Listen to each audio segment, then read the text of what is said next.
Hello, everyone, and welcome back to another instalment of the MyFootballWriter podcast. Whether you're watching us on YouTube or you're listening to us on Spotify, it's myself, Freddie Humphrey-Wakefield. I'm here with Jack Wright and Henry Miller, but we've got a very special guest from across the pond. He's over in Miami, but he loves Norwich City Football Club. We have got Alex Linardos here with us as he just shows off the NCFC on his jumper. He absolutely loves the club. But before we dive into really what was a bit of a big week in Norwich City, of course, they don't have a manager anymore. They lost again at home. Surprise, surprise. That's 8 in a row now in all competitions. They lost their 10th game in the Championship out of 15. But the big news is they don't have a manager. But before we really dive into that and the game that occurred against Leicester City and what Norwich can do in the international break, all three of you, how have you been over the last week or so, outside of the football maybe, or inside it as well? But what's all been going on with you, and what's been going on in your day-to-days? Yeah, I've been good, thank you. Had a nasty skin infection a couple of weeks ago, but that's all cleared up now, and I'm feeling like my old self again. I actually met up with Jack earlier on this week, and he gave me this lovely bucket hat as well. So I thought I'd give that a spin in today's podcast. I think I got the skin infection from watching Manning Ball. So hopefully, now that I don't have to do that again, I'll all be good. Touch wood. I'll chime in and say, speaking on infections, while we're on the topic, it seems like the infection at Norwich City may be starting to heal a little bit after hearing the news that Liam Manning had been sacked. To be fair, I didn't see it coming against Leicester. I thought it may have, or after Leicester, I thought it may have come a little bit, down the line. But I think it's good. The fans can start looking ahead, and we can start to dream again.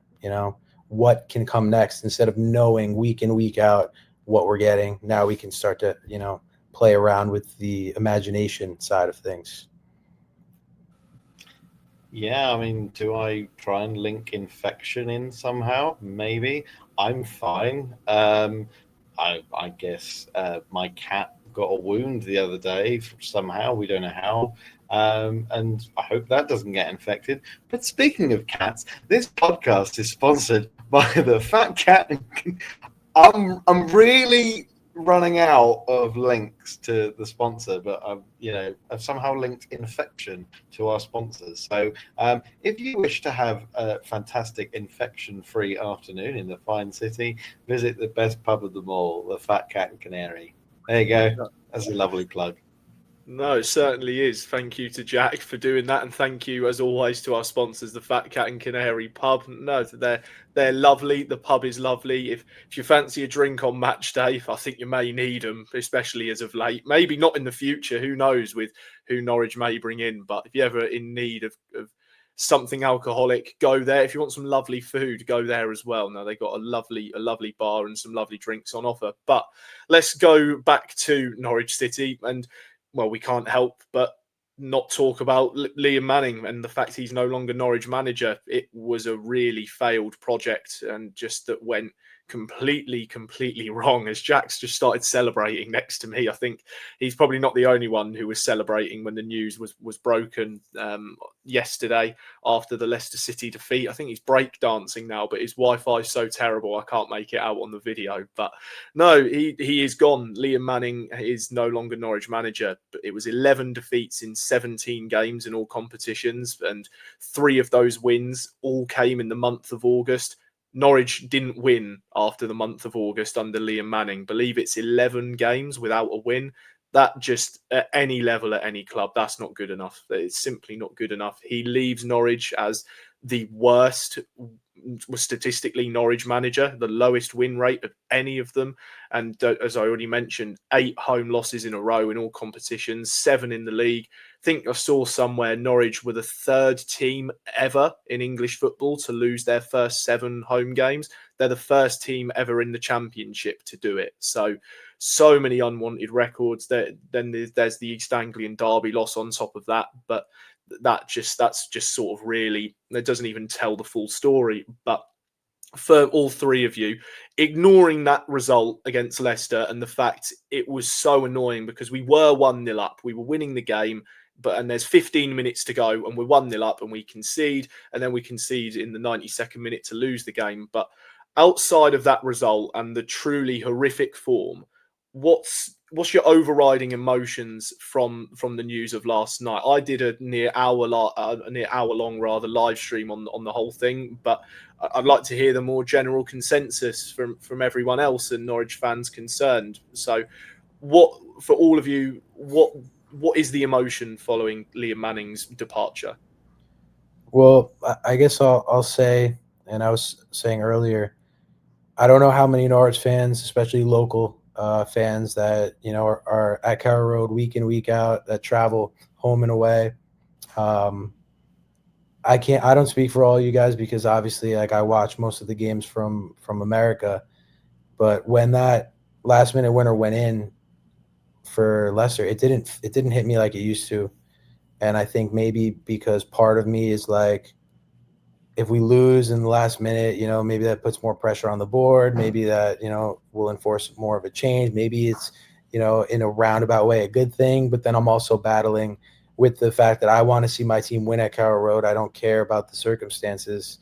I want to see us, walk away with at least a point, if not all three. And, when that goal went in, it was a weird feeling of, this may lead to something good, but also what is happening to our football club. Yeah, with me, I want to try and take a more nuanced approach. I actually feel quite sad, and I feel really sorry for Liam Manning. But I need to make one thing clear as well. You can absolutely feel sad and feel sorry for Liam Manning and think that Manning losing his job was the correct decision. That's the ballpark I'm in. Something needed to change. Yes, I do actually think the comments he made in his pre-Leicester presser about sack me and nothing will change, I think he's spot on. I've had this chat with you guys already, because for me, the problems at this football club fall at the feet of Ben Napper and not necessarily Liam Manning. I think Liam Manning has been treated like a fool guy, and with everything he's been through the last 12 months or so, I think for Ben Napper to not say anything and have Mark Atanasio do the Radio Norfolk interview was nothing short of disgusting from Ben Napper personally. So I think the issues stem a lot wider than Liam Manning. But if you break it down to just the football on the pitch, the results weren't good enough. They speak for themselves. Any manager would have lost their job 2 or 3 games before Liam Manning has. So he was extremely fortunate to still be in a job for that Leicester game, and losing him is still the right decision. However, I've still got question marks about who we bring in, and more importantly, who Napper decides to bring in, because we can say every name under the sun. But the fact of the matter is, whether you like David Wagner or not, he had this football club in the top 6. Then, when Napper came in and made his own appointments, we've gone from poor result to poor result and 2 failed managerial appointments. Why should we trust Ben Napper to get this one correct? I personally think that the problems stem much higher than the managerial hot seat. And I think we should be looking towards Ben Napper, towards Zoe Webber, towards Neil Adams as the root of this problem. But no, in short, I'm sad for Liam Manning, and I really wanted it to work out, but it was the correct decision for him to lose his job. And he is fortunate that he got more time than probably anyone else. You almost feel sorry for Liam Manning for just the amount of torment that he was being put through. I think he almost kind of knew in himself, like you're saying, Henry, no manager should have survived that, amount of form. It's just so sort of confusing in terms of the very kind of public backing that he got from Atanasio, from the accounts that were released. Obviously, showed that we were £20 million in debt. We're not even going to talk about that. That's a huge story in itself. We might touch on that, but that's not even the biggest story of what we're discussing. In those accounts where literally Napa is saying that we have full unwavering support for him, and then he's gone within 24 hours of those accounts being released. It's just, it's really weird. And ultimately, yes, the football was dire. It led to anger, it led to protests, and it led to really unsavory scenes. And ultimately, under Manning's tenure, he has overseen some of the worst football that I have ever seen in my lifetime of watching Norwich City. We spoke about this earlier, Freddie, how we basically, with our own eyes, saw the two best moments of Manning's footballing career with Norwich City, that first half against Watford and that first half against Portsmouth. Now, you would probably rank both of those performances in total probably 6 out of 10s. And you would probably say, some promising signs, but we'll give them the benefit of the doubt because it's so early in the season. It got inherently worse every game. And, the home games were stagnant. The patterns emerged. The patterns did not change. A 4 out of 10 first half, followed by 5 minutes after after half time where we just completely lose our marbles, and then just make really silly defensive mistakes coupled with really bizarre substitutions. It was just rinse and repeat with no progress whatsoever, which is why it's one of those where you're scratching your head as to how it has taken this long. I literally said in our last podcast, when we lost the derby and went into an international break with 2 weeks to bed in a new manager, we've had to wait until the next international break when we all knew, what was it, like a month ago, that he should have gone. It's just, it's bananas. And so what my emotions are, I mean, when I saw the news break, I was just conveniently scrolling Twitter and I saw like a tweet from like 4 seconds ago, Pinken, Liam Manning sacked, and I had to do a double take as to whether it was a parody Pinken account, because I kind of jumped off my chair and shrieked like a small girl because I was excited, because it's a really exciting moment. This manager that has driven us into the relegation zone is gone. This pattern of monotonous nonsense is going to come to an end. After about a day, where it's now sunk in, it is now this sort of numb emptiness of, oh, good, now we've got to get someone else. Which you're kind of thinking, well, someone's got to be better than Liam Manning. But then that little voice in your head says, well, what if we just appoint Roy Hodgson or Sam Allardyce or something like that, which could happen. It could happen. So, yes, elation followed by numbness. Yeah, I think it could well be the feeling of a lot of different people. I won't comment too much on mine because I did it, as I said a moment ago, did a whole hour about it. But no, I think all three of you there have sort of given very good sort of all different viewpoints about everything and sort of your emotions and what sort of needs to happen next. And I think Henry touched on a really good point about sort of things that could happen next and talking about the board. And I completely agree with him. I think in terms of there are bigger issues sort of not only above what was going on with Liam Manning, but with those board members, because you would hear some of the words said by Mark Atanasio on Canary Call, and it seems as if that he was just being sort of fed information by Ben Napper and Zoe Webber and people, of course, internal to the club. Of course, don't know how sort of true that is and how much exactly he's being told and everything, because I'm not Mark Atanasio and I'm not concerned with the football club because I'm not a board member. But you hear sort of what he was being told, and that he backed Liam Manning and Ben Napper backed Liam Manning and Zoe Webber did as well. And they were all saying that he was the man that would turn it around, or even though he got Norwich into the mess, he was going to be the person to get them out of it. But it never truly looked like he was going to do it. I think, as Jack said there, For me, I think Liam Manning should have gone way before he did, but the club kept backing him. That they did, they stuck by their decision for a little bit more, but even now they've decided enough is enough. Ben Napper himself said it's now time to rebuild that connection they feel has been a little bit lost. But with all that sort of public backing and everything we heard from quite high up individuals within the football club over their sort of emotions on Liam Manning and how they all thought he would turn it around. I think the question there I think either Jack or Henry said it.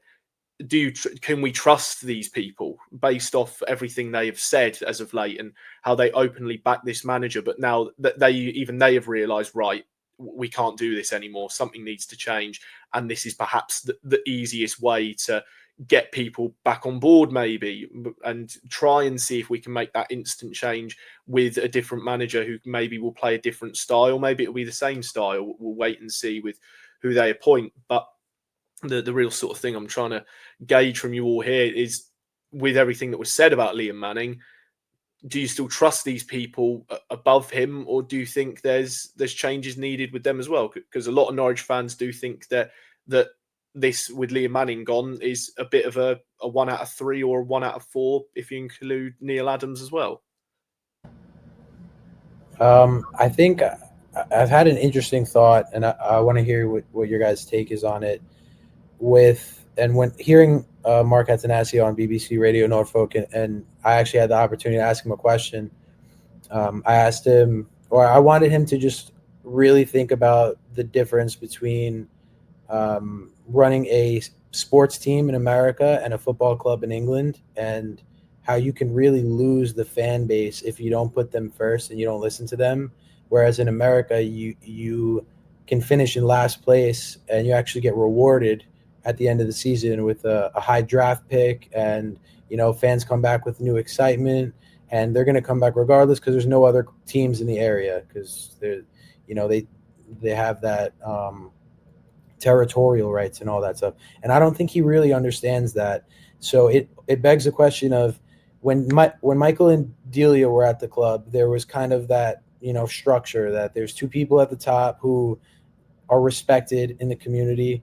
Maybe not so much towards the end when we were demanding more investment as fans and we wanted to see more money get put in. But, when they walked in at Colney, they got respect. People knew who they were. They saved the club. They loved the club. They loved the details. They paid attention to all the details.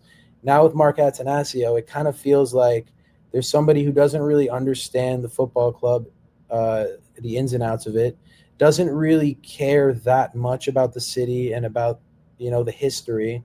And he's not even in Norwich very often. So it's kind of like, when you were a kid and your parents would go out to dinner and you'd be home alone and there's no order and you could do whatever hell you want. And then when they come home, you got to clean up and make it look like you didn't, set up a fort in the living room and smash a vase in the kitchen.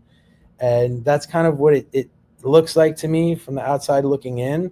And that's where you look at, your Zoe Webbers, your Neil Adams, your Ben Nappers, and you're like, what are you guys doing when he's not there? And, is that overwatch of Delia and Michael something we're missing, from people who really care? And I'd love to hear what you guys think about that. So I think what you're saying there, Alex, is spot on. Going back to Freddie's original point, what I think is no, I don't think we can trust Ben Napper. I think you look at Stuart Webber.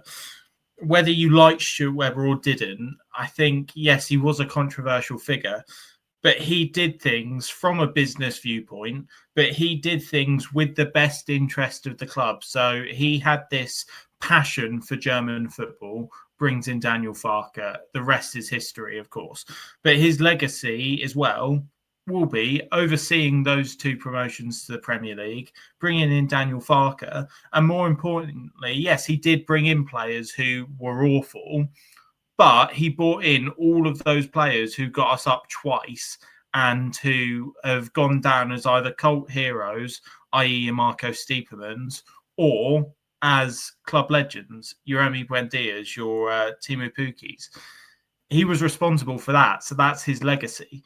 when it's all said and done and Napper's out of the football club, what's his legacy? It will be commanding good transfer deals for Norwich's assets that were signed by Stuart Webber.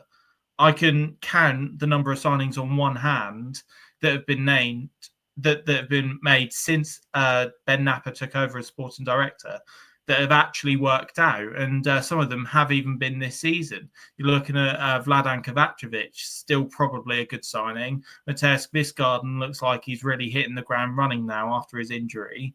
But other than that, I just think he's got probably the playing personnel wrong. And when we came in, as I said in my previous point, we were in the top 6 under David Wagner, and he's had 2 failed managerial appointments since. Now, you look at that Wagner appointment, we had Daniel Farke, who was so successful under Stuart Webber.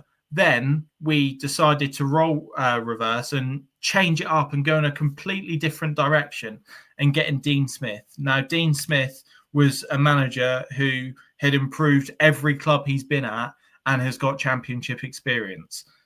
That sounds very familiar. That sounds exactly like why we appointed Liam Manning. Dean Smith, and the appointment of Dean Smith didn't work. Norwich were relegated to the championship. And then Stuart Webber decided, you know what, I cannot keep with Dean Smith any longer.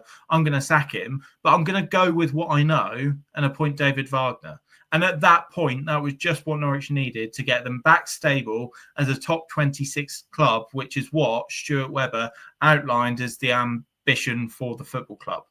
If you look at Ben Napper, there's been a lot of talk about him in terms of his experience. This is his first time as a sporting director. I believe he was the loans manager at Arsenal before this. And someone who he did know, who he really wanted to bring through the door, is Jack Wilshere. You've sacked Johannes Hoff-Torp. It continues that legacy if you appoint Jack Wilshere, because he's been on pretty much the entire journey with Torp, and that is what you know. And he didn't do it. And he went in completely the opposite direction. And now Jack Wilshere is flourishing at Luton, albeit in League One. I understand that. It's not as tough as the Championship, you could argue. But I don't know. It baffles me that he didn't use his resources to go for what he knew. And he did say, no, I'm going to take a risk. And it has backfired. So I don't know. I personally don't think he's done anything to hold himself up in flashing lights. And I'm not sure whether I trust him to make the correct managerial appointment next after the 2 failed ones. But hopefully they realise the gravitas of the situation and say to the manager, look, your aim is to keep this club in the Championship. They've mentioned that Norwich City should be a top 6 club. They need to start waking up and getting with the times and thinking, hold on, we will be in League One next season if it continues like this, because that is the only option. So the new prerogative for the new manager needs to be to keep Norwich in the Championship and then reset and go from there. Very good point, Henry, and very good point, Alex, as well. I have a very, very, very controversial opinion that most Norwich fans actually disagree with. I don't actually think getting rid of Napper right now is the solution. Just because it's like the middle of the season and wholesale chaos within a football club when we're in a relegation battle, probably, it's not the one. We are sort of panicking on the basis of performances. We're panicking on the basis of form. Obviously, it's all indicative and based on signings and, structure and behaviors, blah, blah, blah. If we'd have just, actually decided to play well and, were unfortunate in some of the matches, then we probably wouldn't be thinking, oh, well, Napper has to go. We all unanimously, at the end of the summer, thought, what a fantastic transfer window. Absolutely brilliant. There were fans this summer, like 3 months ago, hailing Ben Napper as, yes, you're an example, hailing Ben Napper as the second coming of Christ. And it has just gone completely 180 to, you are the worst thing to do with this football club. Please leave immediately and take everyone with you. The biggest problem with Ben Napper, and we've said this continuously, is that he constantly kind of put himself in a position where his own professional and personal pride was at risk in terms of the decisions that he was making. He very rashly got rid of Torup on the basis of no playoff football. No, we will not have that. So he couldn't just sack Manning, because then that would just be like, well, you've clearly backed this guy and then this guy. You don't know what you're talking about. So in order to sort of try and at least eke out some sort of hope in his own abilities, keeping Manning was the only option. It just turned out that everyone knew, the writing was clear on the wall. 99.9% of people associated with this football club knew that Manning should have been sacked weeks ago, and that 0.1% was Atanasio and Napper. If you remember that picture of Torup with Zoe Webber and Napper and Atanasio out in, I can't remember where they were, in Alex country, somewhere. And they were all happy and hugging, and it was like, oh, God, yeah, the times might be tough, but, we've got a project, and they backed the project. And I think he was sacked a month after that picture was taken. And that feeds into exactly what you said, Freddie, of, how are we supposed to trust these people if... they're making decisions where it's very clear, crystal clear, they don't know what they're talking about. I don't want to dwell on the Atanasio interview that much. I found it compelling in some instances. It's obviously one of those where you want to pick holes in it because we're quite negative and we want something to bark at. Yes, he's a very good businessman and clearly a good sports brain, but his astonishing lack of knowledge about football, like you've mentioned, Alex, is really quite worrying. I mean, if we wanted a really good businessman, we probably should have just appointed the CEO of Tesco as our owner. He has money. Think of the meal deals. And it was the comment of, I don't take any advice from outside of the club. I tend to keep my advice in-house. The way I describe this is like, it's like the lambs are running the abattoir. It's like, oh, no, don't kill us. Like, no, it's fine. It's fine. Like, we're good. So there is obviously an element of chaos. What I would say, I'm not holding Napper in, but what I would say definitively is this is his last shot. This managerial decision. This is his last shot. Because his biggest problem is Webber's shadow still lurks over this football club. Not just in the sense of his wife is still there, but in the sense of our best player is Josh Sargent, Webber signing. Kenny McLean as well, Webber signing. You could argue Duffy sort of one of the highest earners, Webber signing. Napper hasn't done anything good yet. Like literally everything that he has done has been, dreadful. What are we? The third highest wage bill in the championship, maybe second. We're definitely in the top 3 or 4, and that's worrying that we're in, the relegation places. So, I'll give Napper one more try. But I'm not wholly, sack the board. Just, I'm happy with Liam, so I'm satisfied. Yeah, I mean, I love Alex's sort of his analogy about the building the pillow fort in the living room in terms of what the board are doing with when Atanasio is maybe there and when he isn't. I think that's a perfectly spot on thing to say, especially with how the club has been as of late. Because if he is getting everything in house, it is just what are they telling him? But what can you? From the outside looking in, anyone can see that Norwich City are in an absolute crisis, that they're in free fall. They should not be 23rd in the championship given their ambitions. Ben Napper said the ambition for 3 years' time is to be an established Premier League club. The only way they can do that, the literal only way they can do that in that time frame is be promoted this season, which would take the biggest of miracles. The absolute biggest of miracles. It would be ridiculous. And then they'd have to stay up the year after and then do it again. But that just can't happen. So going back to Alex's point of, what are these people doing when he's not around? It's the question which everyone should be asking, because seriously, what are they doing? What information can they possibly be feeding back to make the man who owns the football club think, yeah, this is fine. There's nothing wrong here. We're in a mess, but no, it's fine. It'll sort itself out. They're telling me all this. It must be fine. And then I would imagine he was sort of consoled before the decision to terminate Liam Manning's contract. But if he wasn't, or he didn't hear much, he would then just see that from the outside and think, oh, but I was told all of this, and he would turn this around, and I've gone out and publicly backed this man, and now that is completely all gone. It's changed so quickly. I think that Atanasio interview was, I want to say 10 days or 11 days ago, something like that, and everything is just completely flipped. So it's so bizarre, really. But going on Jack's final point with what he was saying of this is Napa's last shot to get a manager in. The biggest question I can ask all of you and any Norwich fan is who do you think? Who maybe do you believe it will be? Who do you want it to be? Maybe who do you think?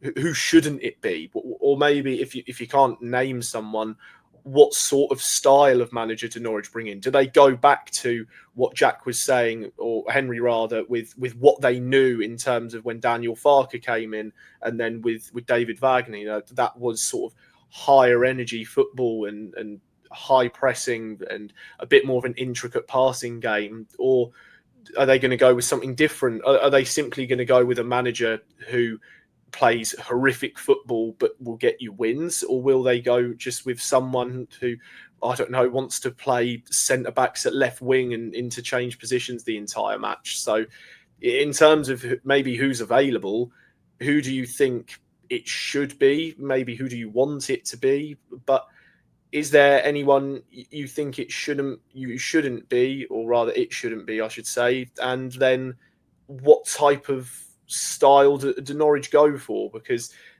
they've had a little bit of a identity crisis with how they're playing on the pitch, especially this season.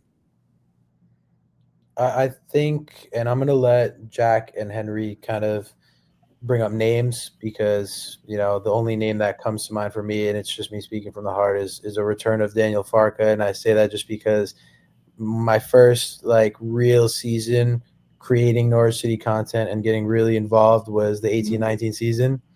So I was able to just, fall in love with Farke ball and that whole era. Yes, it didn't end as we wanted, but that's the name that, especially with him under pressure at Leeds right now, comes to mind. But again, you want to talk about style of play and projects and what type of manager. These players in their current state are totally devoid of confidence. Nobody wants the ball. Nobody wants to step up and be counted. Nobody believes that they can change a game. And at the moment, they're down tools. And if a manager comes in with an attacking style and sets us up in a 4-2-3-1 and wants, somehow Amadou Diallo comes back and he throws him on the left wing and he tells him, get at your man. How confident are we that style is going to work with the confidence level of these players right now? So I don't know what type of manager is the right manager. I don't know what style they're going to bring in. I personally hope it's somebody who can just motivate these players to believe in themselves. And then we get to Carrow Road and they play with belief and they put in a decent performance and there's some lunging tackles and some bodies on the line. We scrape a 2-1 win or a 1-0 win, and then we start to, embed a style of play. And if it's a short-term appointment, I would understand that. And then we look to somebody to bring in a project with the players that we have. But, yeah, I think it comes down to the confidence of the players and what can we realistically implement into these players. Yeah, well, I've got some bad news, I'm afraid, because based on comments from both Jack and Alex. I don't think they're going to like my train of thought, but bear with me. The Norwich City managerial search, this is where I'm at. It's a bit like the John Cena retirement tour we're seeing in WWE. Last year, John Cena announced that he was going to retire from WWE at the end of December this year. And the minute he did, all the fans on the internet was, he should face this person. He's been in great matches with them in his career. He should be in a match with this person or this person or this person. Has that transpired? Sometimes it has, sometimes it hasn't. But the whole point is it's fantasy booking. And that's what Norwich were doing this summer. And that's what Norwich fans are doing now. They're fantasy booking the manager. And they did it with 3 people. First one was Daniel Farke. He's in a job at the minute. He's in a job that he's doing quite well at. Yes, Leeds are struggling. They go into the November international break 16th in the Premier League. Them and Burnley have suffered from Sunderland's amazing start to the season, because if you look at it, the fact that we go into November and all 3 promoted teams are above the relegation zone in the Premier League is brilliant based on how the promoted teams have performed the last 2 seasons. So I think actually he's doing an all right job with Leeds. He did a really good job last season, very unlucky not to go up the season before, and I think he'd still be very harsh to lose his job. And even if he did, he is nowhere near, like, Norwich is nowhere near the caliber of job he should be going for. He should be going for high-end Championship to maybe even low-end Premier League. That's what he should have his eyes on. The second person they were fantasy booking for Norwich manager was Russell Martin. Russell Martin, former Norwich captain, wears his heart on his sleeve and got Southampton promoted to the Premier League. When Southampton were in the Premier League, they absolutely crumbled. One of, if not the worst team in Premier League history. He then goes to Rangers in a high-pressure environment for a club he represented as a player and was handed out by the supporters. If he comes into a team where morale is down, will he be able to change that?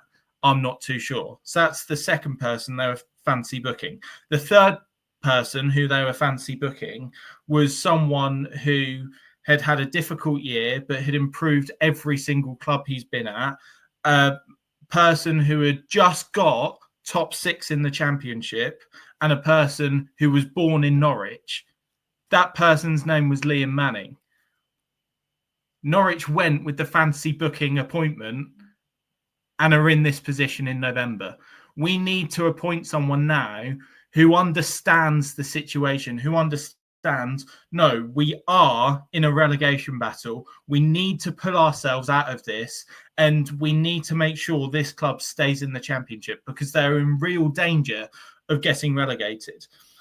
I saw Chris Reeves' tweet about the guy who we let go to Hibernian. I forget, Ben Kensell, that was it, about Ben Kensell potentially coming back to the football club and Kieran Scott potentially coming in or being interested in coming in as new sporting director.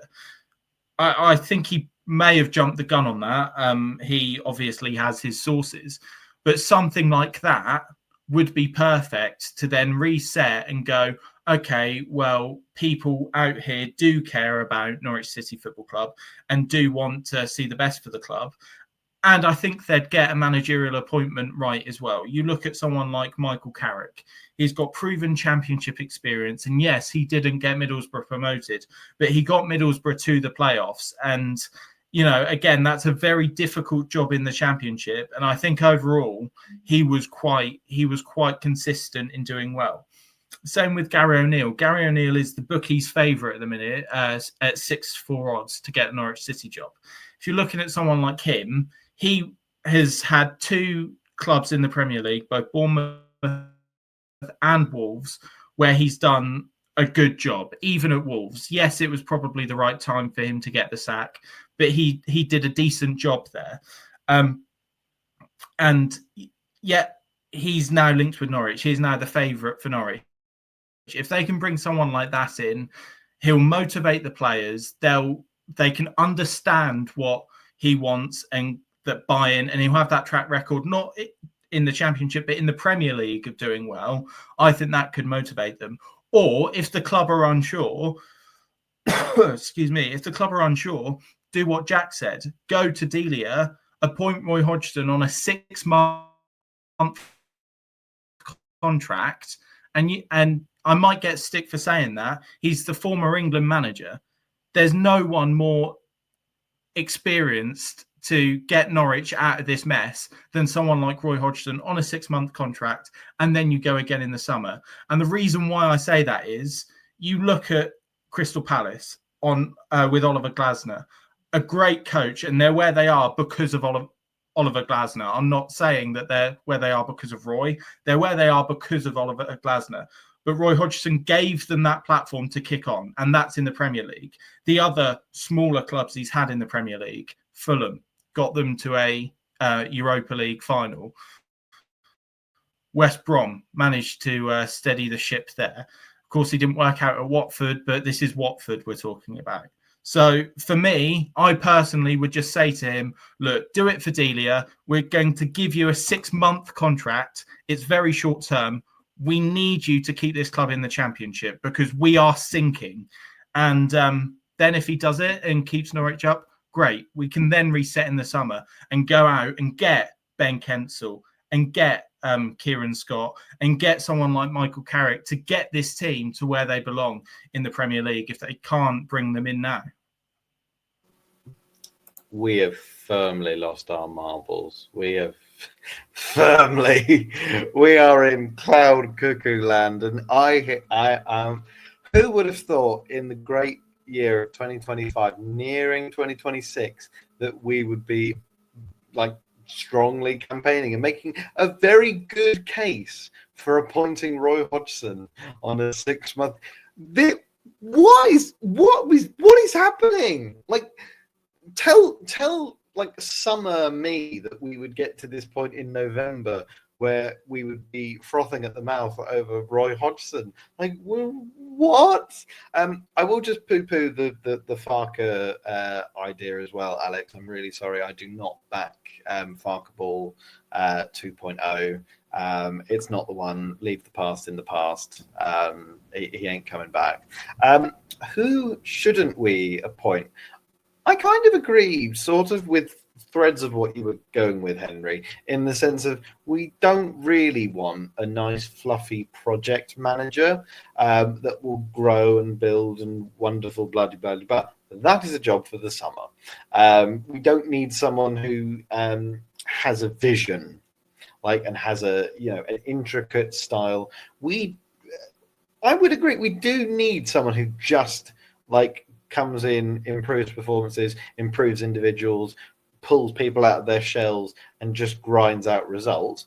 I'm not sure Roy is the answer, but quite frankly, Liam Manning has set this club back probably 3 or 4 years by just 4 or 5 months of management. That is. I don't think that's harsh to say. We are in a relegation battle in the Championship. We are not an enticing prospect anymore. If we bring in a coach, they'll probably need half a season to keep us up, another season to get us sort of near the top half of the table, then another season to get us competing in the playoffs, and then another season to get us to the point where we kind of thought we would be at the end of this season. That's fair.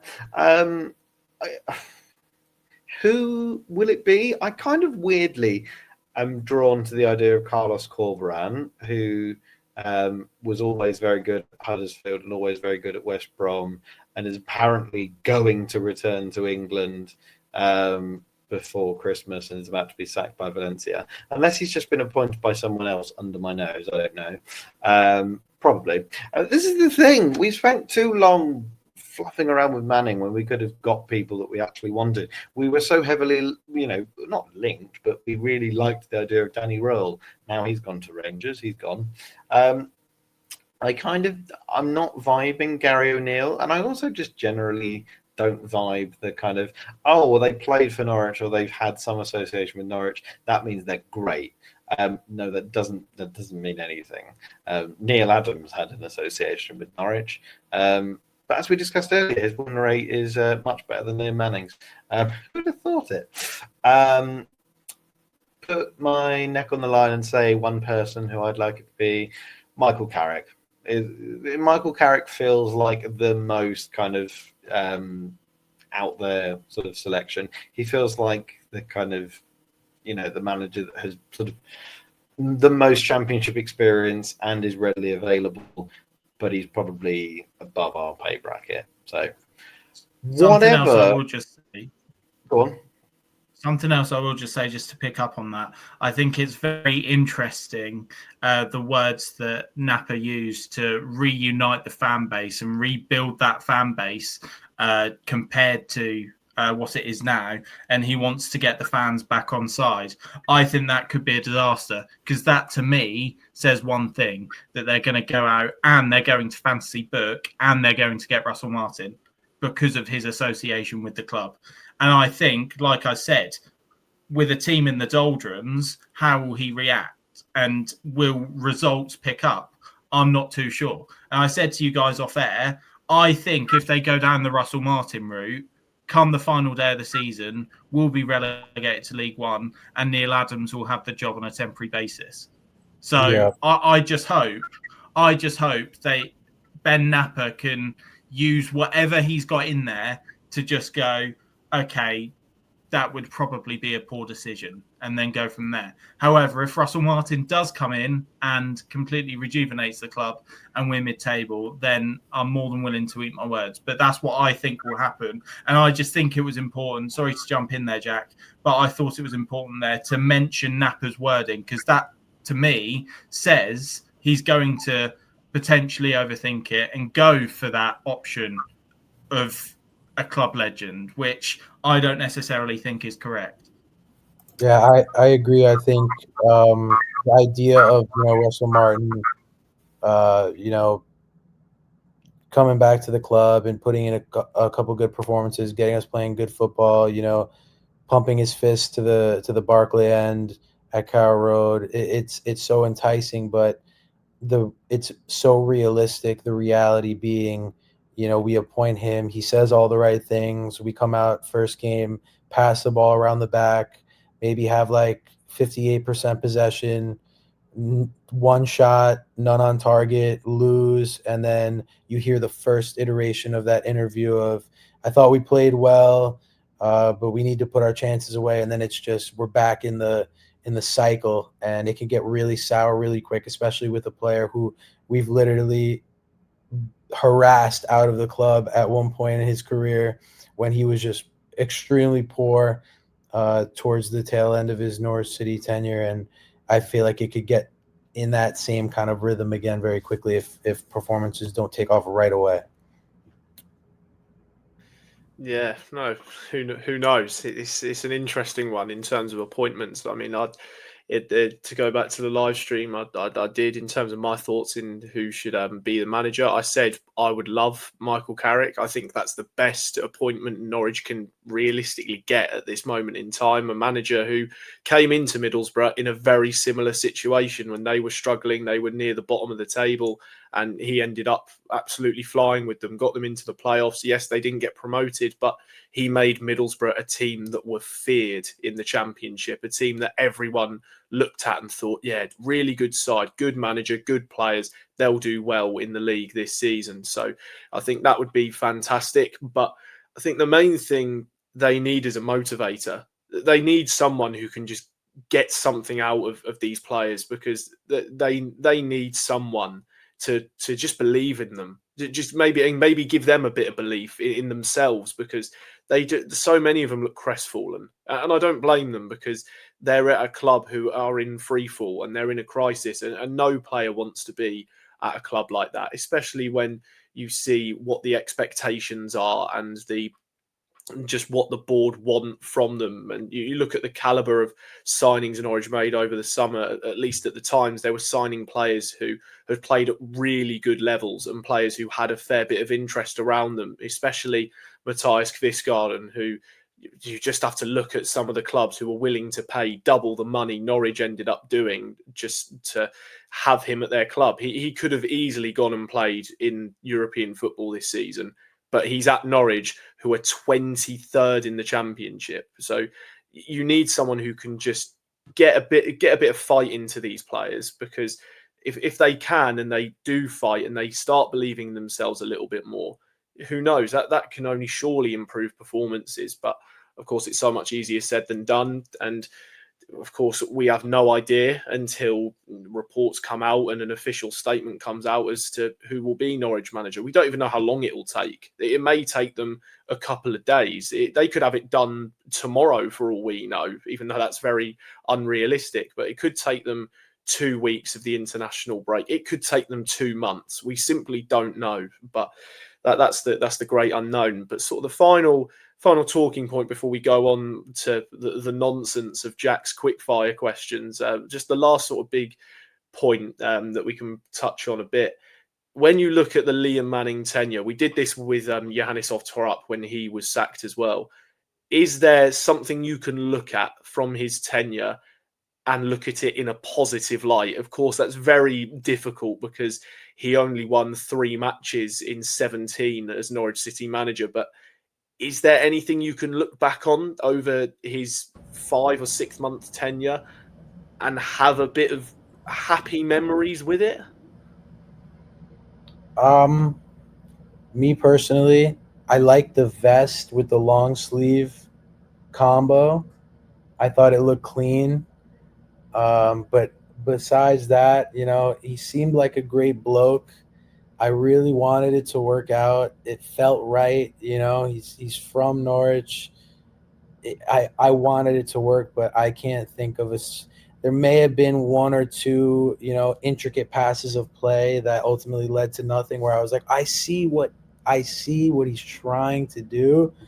But besides that, I mean, fair play to Liam Manning. He was put through the fire and kept in the oven for way too long. But I don't think there's a single positive from his tenure, unfortunately, for me. Yeah, I think this one will be a clean sweep, to be honest. No, I don't think there are any positives from his era. I think himself as a person to sort of stand up and face what he has faced, I think can be respected. We all have different opinions on Liam Manning, but from a club perspective, unfortunately not, no. But I wish him well for the future. And look, let's not mess around here. Liam Manning is a good manager. It just didn't work for him at Norwich. And I don't think anyone would have a go at me saying that. It's exactly the same with Dean Smith. As I said in a previous point, both of those managers got to where they were and improved all the clubs they did, not because they were bad managers, because they were very good managers. However, sometimes you go to a club and it just doesn't work. And that happened with Dean Smith before. And unfortunately, it's happened here with Liam Manning. I really did like Liam Manning as a person. Didn't particularly like his football, didn't particularly like the atmosphere around the club during his tenure. And unfortunately, he has paid the price. It has been the right decision for him to go. But unfortunately, I think his legacy will be looked on quite badly, I'm afraid. I've had a lot of content. Because we were all so optimistic about it. And I think as well as the overriding optimism as there should have been when he was appointed, there was also the kind of shadows of, hang on, this might actually not work. He might actually not be a good fit. And then all the whispers from the Bristol City fans telling us exactly how Manning Ball would play out. And that is exactly how it did play out.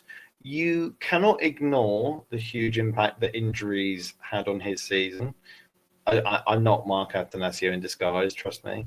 But you have to take this into account. And perhaps if we didn't have all those injuries, we wouldn't be in this mess. But we're in the worst mess possible. So I could only feel that even if we didn't have injuries, we would still be well short of expectations. I don't think someone like Diallo or Cresceni being fit would have seen us propel into the top six. I still think the style of football, as Henry said, as Alex said, was dreadful. Really important to remember, as well as we've sort of mentioned a few times, we were never really battered under Liam Manning. The only game that we were properly taken to the cleaners was when we came away from Coventry with a point. Our goal difference isn't reflective of a team that is in the bottom three. We have lost games by fine margins. And, we always said under Torup it was individual silliness, individual errors, but there's just so much silliness. And it just feels like just one individual moment per game cost us. And it's, dreadful home form, slightly less dreadful away form.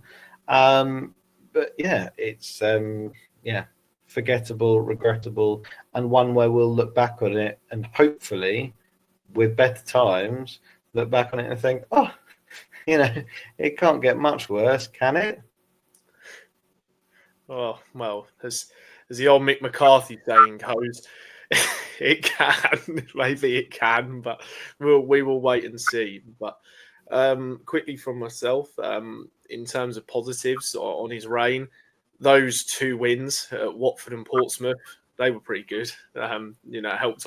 Me and Jack were actually there. You can go back and watch all the match day experiences of them. But no, they were good fun. But apart from that, wherein out of 180 minutes, we were probably good for about 120 of them at most, or rather a bit less than that. But no, they weren't bad. They were okay, but overall, the stats speak for themselves. He's got the worst win rate of any Norwich manager in 123 years. He becomes only the 3rd manager in English football history to lose 7 opening home games, the first manager in the Championship to do it. So I think that just says it all. Yeah, there were nice results, but nice results don't paper over really big cracks. But anyway, let's go on to something a bit more fun and a bit more light-hearted. Let's go to Jack's quick-fire hot take questions, which he comes up with every single week. So for those unfamiliar, much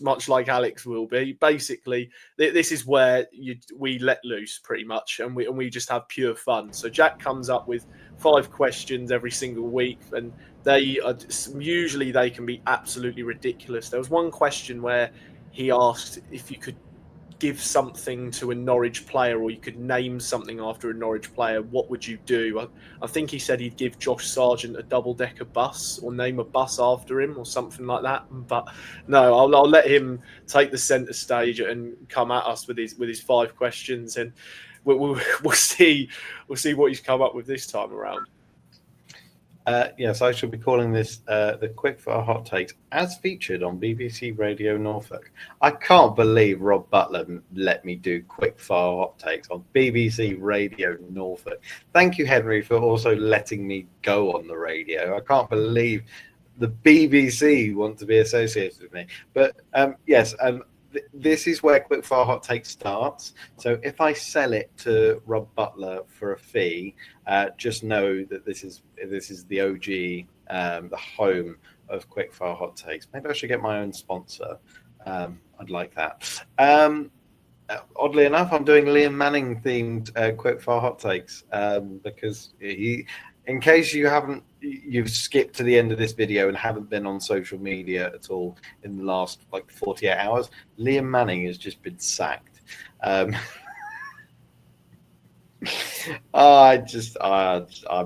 lost all meaning of life. Right, question 1.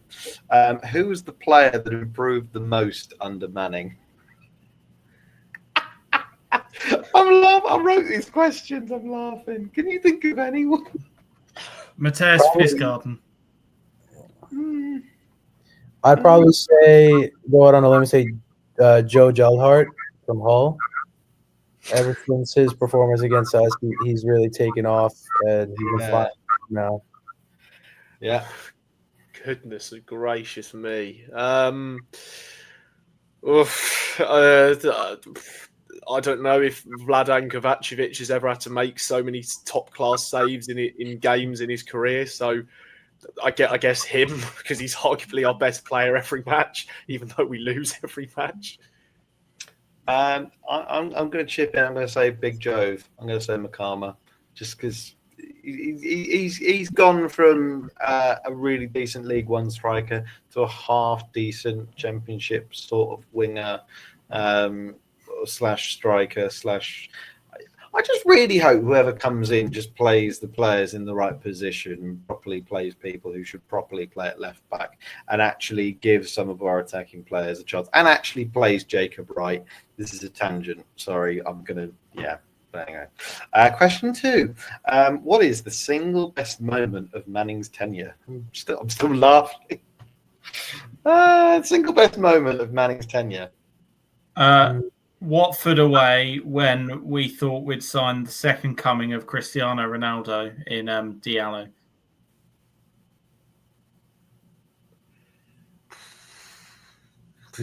I put a tweet out, and you can go back. I said something about Iracunda and how Diallo was a better signing. And I think in a couple months' time, you can pull that one on NCFC Pain.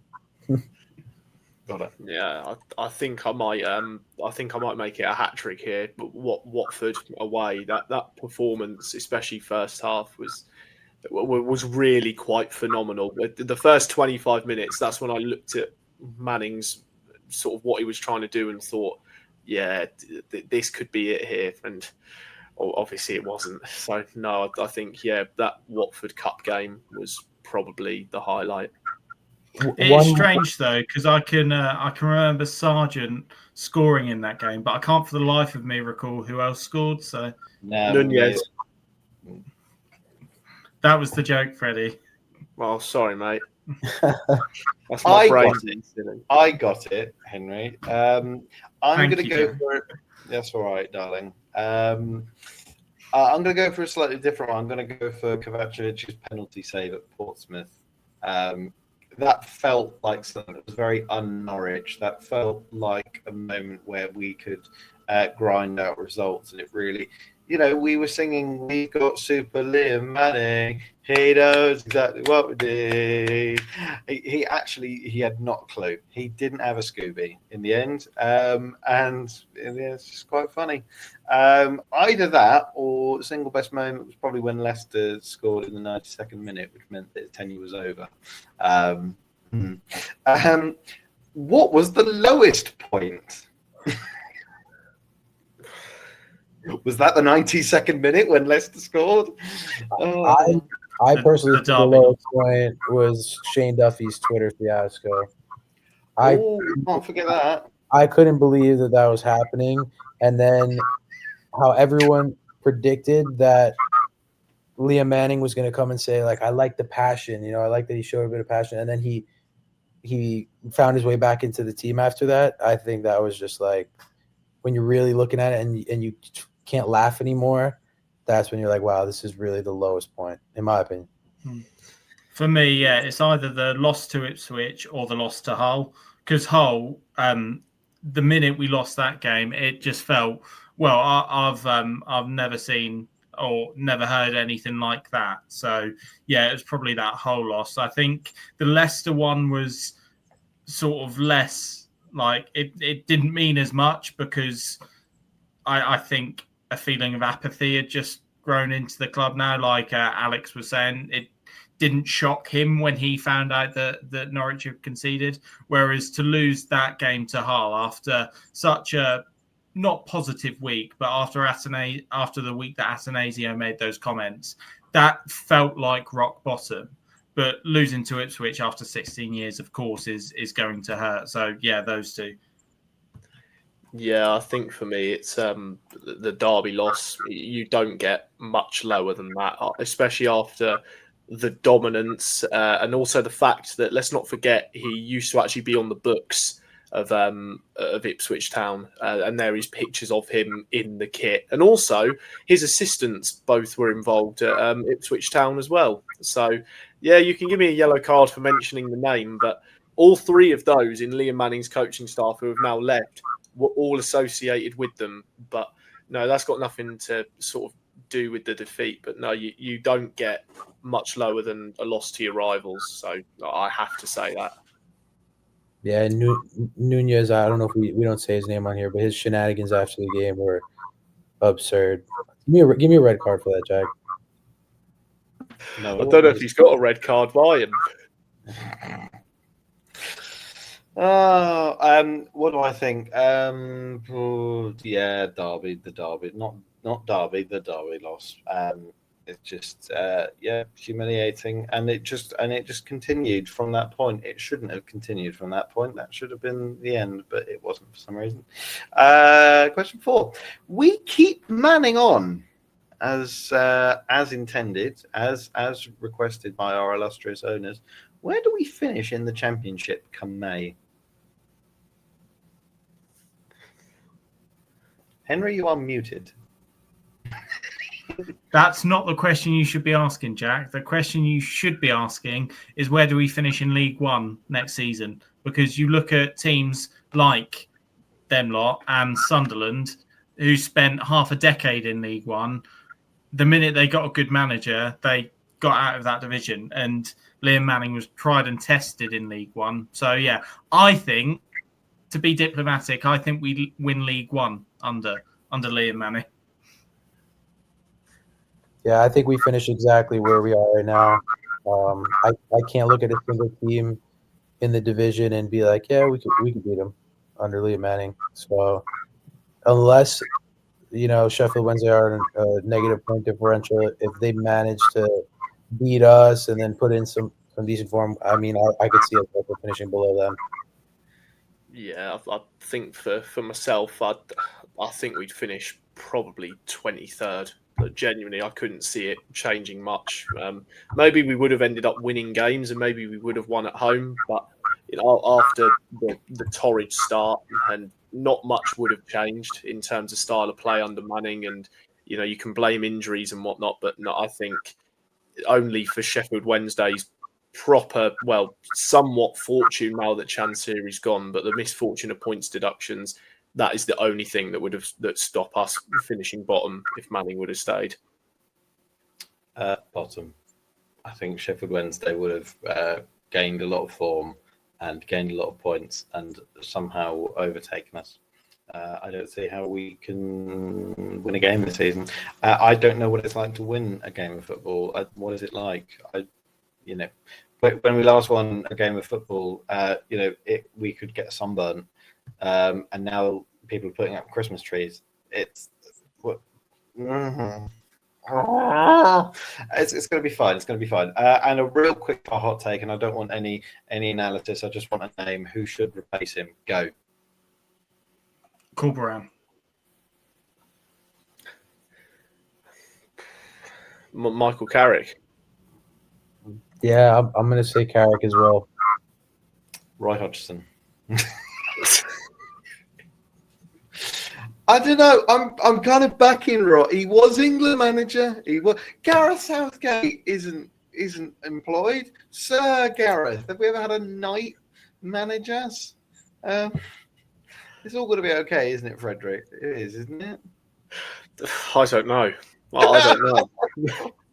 I'm not on the board. I'm not on the board. I'm not a player. And if I was on the board or a player, mate, we'd be in the National League, let alone League One. If I was anywhere near the club in that regard, we'd be nowhere near the Championship. But yeah, what do you all make of it? Those of you who have watched or listened, who do you think the next Norwich manager could or should be? What do you make of the tenure of Liam Manning as a whole? And try and just, I would say try and keep level-headed, but I wouldn't blame you. I wouldn't blame you if you didn't. But no, that's all for this week on the MFW podcast. Thank you not only to those who have listened or watched it, a massive thank you to Alex, who has stepped in and taken time out of a schedule and a whole different time zone to worry about with being in Florida. I hope he's enjoyed it. He looks like he's enjoyed Yeah, got some great time. Thank you for having me. Nothing comes before Norwich City for me, even from America. So thank you guys for having me on.